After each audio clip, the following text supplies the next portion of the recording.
welcome back to the channel. Today we have a 2013 Nissan Pulsar. Now this is by no means a sports car, really it's more of a family car. This one here is the top of the range, this is the TI, so this one came with satellite navigation and leather seats, which is quite comfortable. However, there are a few things that you should know if you are considering buying a used or new Nissan Pulsar.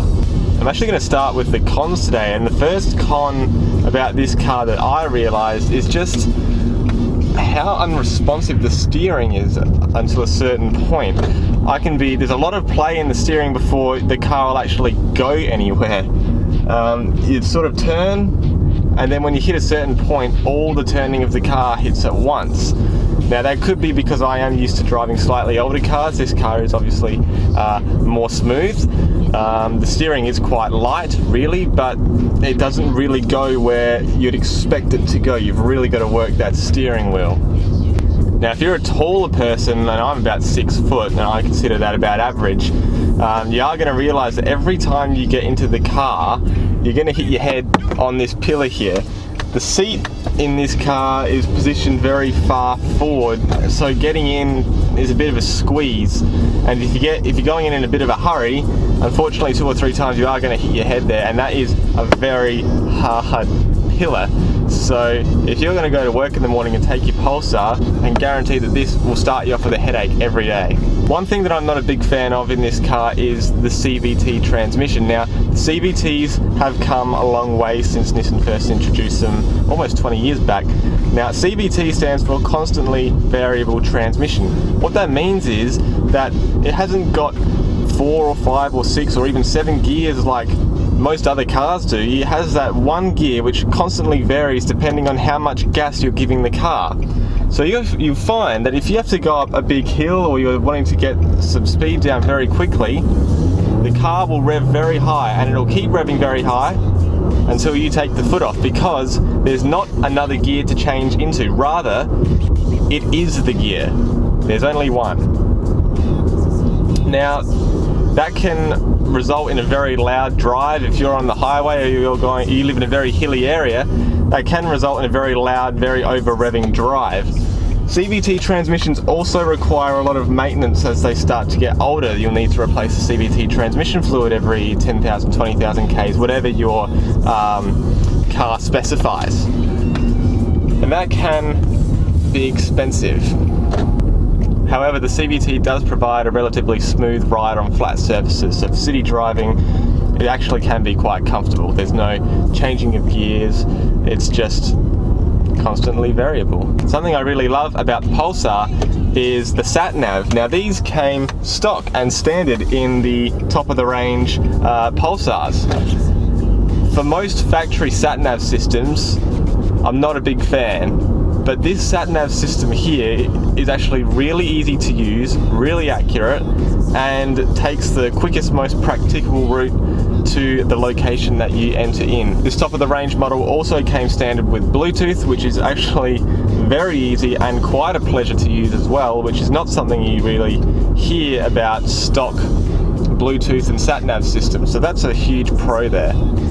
Now the Nissan Pulsar has been around for a very long time, and after the N16 Pulsar, Nissan took a break and decided they weren't going to make the Nissan Pulsar anymore.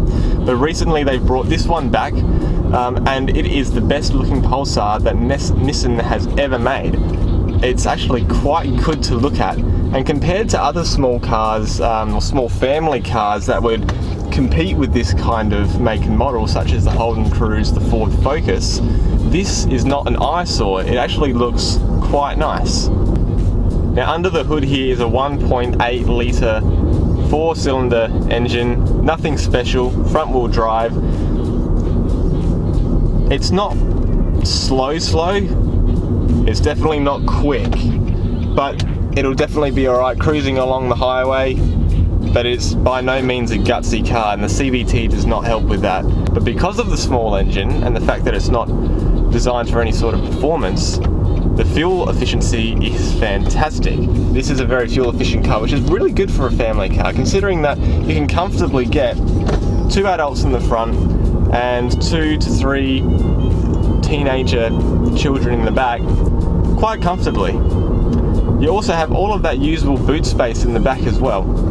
So this would be the ideal car for small family. One of the safety features of the Nissan Pulsar is the hand controls on the steering wheel. The fact that you can answer calls, change the volume on your music, all from your steering wheel means that you never have to take your hands off the steering wheel to be able to change those settings, which is pretty good actually. I think having two hands on the wheel is always the safest way to go. So having something that encourages you to have two hands on the wheel while also being able to maintain the comforts inside your car is definitely a huge plus for me. One thing that no other generation of Nissan Pulsar has had before this generation is keyless start and keyless entry. I'm driving this car with the keys in my hand, which is quite good, which means whenever you're in a car park or whenever it's a rainy day, you can keep those keys in your back pocket, and there is a button on the door handle of the driver's and passenger door that you can press, and when the key fob is close enough, the car will unlock or lock for you. And the same deal goes with the boot. That can also be accessed from the outside when the key fob is close as well. That's a luxury I wish I had on some of my older cars. This top of the range Nissan Pulsar also came, as I mentioned before, with leather seats, and they are very, very comfortable.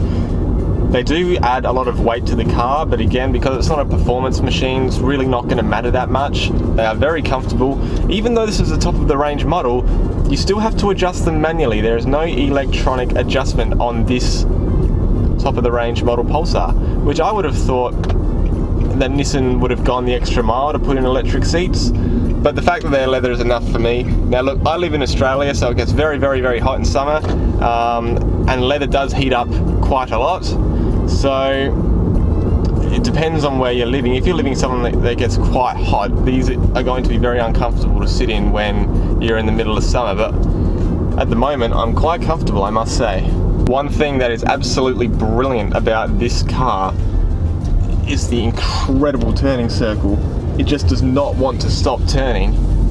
The steering wheel it keeps going. It's like when you expect it to be on full lock, it just keeps going, which means this car is fantastic for doing U-turns or navigating really narrow streets in the suburbs. Let's try this out here.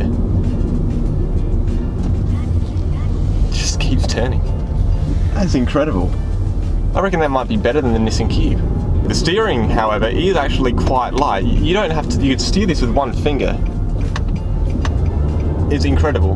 One finger. The Pulsar, much like the Holden Cruze and the Ford Focus, was a very cheap entry-level family car, and it does the job quite well. Although it lacks the power of some bigger sedans, it still has enough room for a medium-sized family, plenty of boot space, a lot of the luxuries of many cars that are brand new on the market these days. And to be honest, for the price you pay, you're not really missing out on much at all. Everyone, thank you so much for watching this video on the Nissan Pulsar. If you like this video, chuck it a thumbs up. Leave a comment down below of what you want me to review next. Subscribe, click the bell to get notifications, and I will be seeing you in the next one. Peace.